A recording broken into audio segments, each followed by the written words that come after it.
Hey everyone, let's watch the latest Beetlejuice 2 trailer and break it down from a storytelling perspective.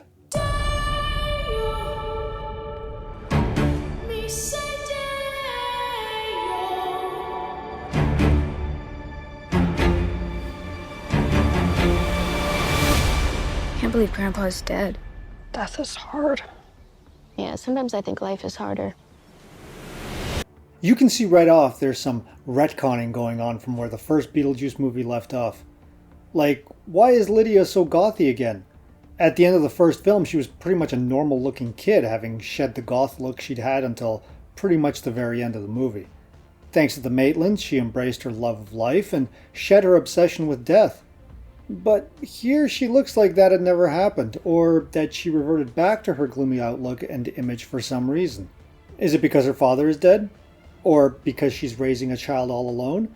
Or was it just easier to have her start the story as classic Lydia? Though she is wearing the same schoolgirl outfit from the end of the first movie, so there is that mystery too.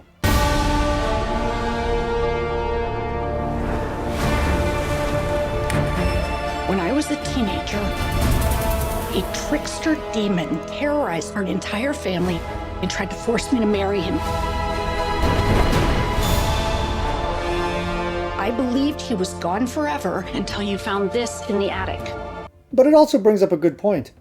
Where are the Maitlands? The first film clearly established that they were bound to the house, and there was no escape clause mentioned. They should be in this movie, and specifically in this house. To be honest, it feels a little weird not having them in it, since the first film was more about them than Lydia or anyone else. Ew. Who's Beetlejuice? Don't ever say that name. Beetlejuice. No, Astrid, I am serious. If you say his name 3 times, he will appear. Beetlejuice.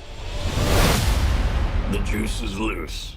I mean, I get that they didn't bring back Gina Davis and Alec Baldwin because they look a lot older now, and their characters should look like the 20-something versions of those actors, so de-aging would be expensive and time-consuming, but it seems like a cop-out to just leave them out altogether without any reason given, even in the trailer.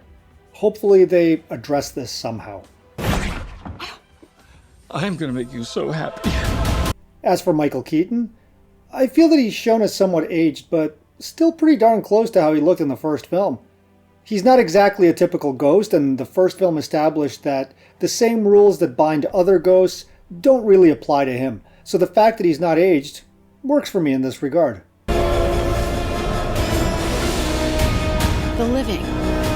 Jenna Ortega looks the part of Lydia's daughter, though this gothy look is starting to feel a little one-note for her, especially after the success of Wednesday. I mean, I hope she's not just a carbon copy of that character, who was already pretty reminiscent of young Lydia herself. The dead. Can they coexist? That's what we're here to find out.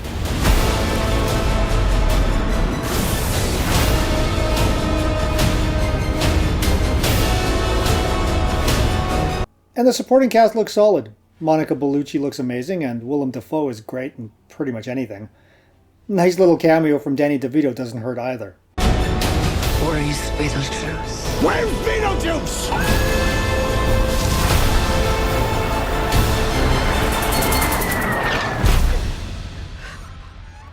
And story-wise, there's not much given away here, other than Astrid summons Beetlejuice and the Dietzes somehow end up in the afterlife, or the bureaucratic way station part of it anyway.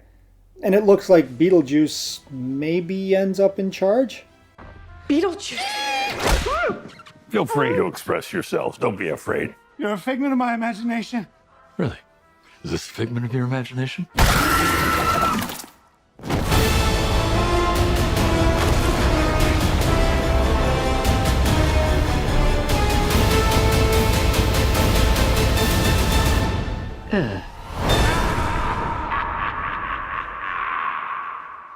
All said, I like the old school look and feel of the trailer, and it looks like they're leaning heavily into practical effects. And I'm looking forward to watching it mostly for Michael Keaton himself. Beetlejuice is one of his best roles, and he looks like he hasn't lost a step. I just hope the script gives him some quality material to work with and doesn't give us a tired retread of the first movie. But those are just my 2 cents. Give me yours.